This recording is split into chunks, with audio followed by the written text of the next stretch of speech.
gudoomiyaha gobolka Banaadir ahna duqa magaalada Muqdisho mudane Yuusuf Xuseen Jimcaale Madaale ayaa maanta xafiiskiisa ku qaabilay wafdi uu hogaaminayay wakiilka gaarka ee xogayaha guud ee qaramada midowga qaabilsan arrimaha Soomaaliya Masar James Wan.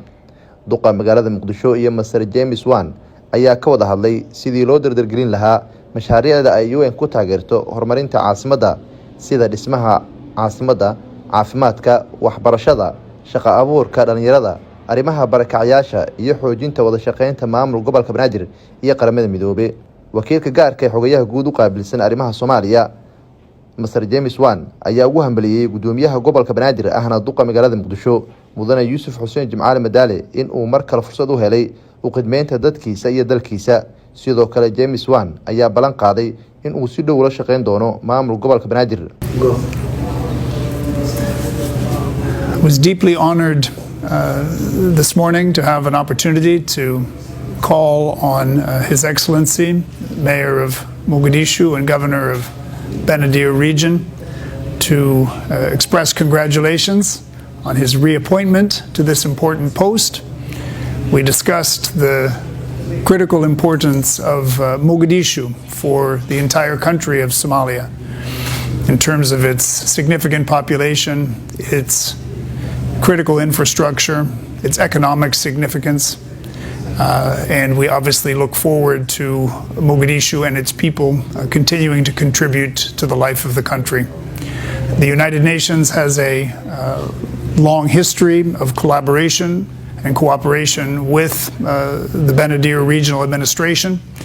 We discussed some initiatives of my predecessors, and we very much look forward to continuing that close collaboration. I was accompanied by Adam Abdelmoula, the Deputy SRSG Resident Coordinator, Humanitarian Coordinator, and there was more detailed discussion of current and future programming, and we look forward to continuing to discuss how we can help not just the Benadir Regional Administration, but the people of Mogadishu as they move forward, particularly to address urgent humanitarian needs and their longer-term development ambitions.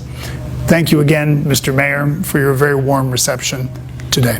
Dhanka kale duqa magaalada Muqdisho Masar Yuusuf Madaale ayaa tilmaamay in maamul gobolka Banaadir iyo sidoo kale wada shaqeynta UN ay muhiim u tahay horumarinta caasimadda sidii Muqdisho ay ula mid noqon lahayd caasimadaha dhigeeda ee horumaray. Waxaa maanta nagu soo booqday xafiiska aqalka dawladda hoose ergeyga gaarka qaramada midoobe James Wan iyo wafdi uu hogaaminayo. runtii waxaan aad iyo aad uga mahadcelinaynaa booqashadooda ay noogu yimaadeen xafiiskayna waana ku soo dhaweynay runtii adana mar labaad iyo mar saddexaad waan soo dhaweynaynaa. waxaan ka wada hadalnay arrimo fara badan oo isugu jiro sidii loo horumari lahaa magaalada Muqdisho, sida maaragtay loo gaarsiin lahaa caasimadaha adduunka si ula tartami lahayd. waxaan ka wada hadalnay dadka barakacayaasha ah magaalada Muqdisho aad iyo aad ugu soo badanayo sida dadkaasi loo gurman lahaa. arintaasna aad iyo aad aan uga hadalnay. sidaas la mid ah waxaan ka wada hadalnay inaan diyaarino oo aan isu maaragtay anaguna soo booqano hadii Ilaahay yiraahdo, isla markaana aan shir oo aan ku ballansanahay jiro oo lagu qaban doono insha Allah xafiiskooda oo asagana aan tagi doono iyo shir kale oo la yiraahdo Bambax oo aan isugu imaan doono asagana hadii Allah awood lana ogolaado si ay wada shaqeynteena isu fiicnaato hadii Ilaahay yiraahdo. waxa soo idlayaan ka wada hadalnay marka kulankayna maanta miro dhal ayuu ahaa.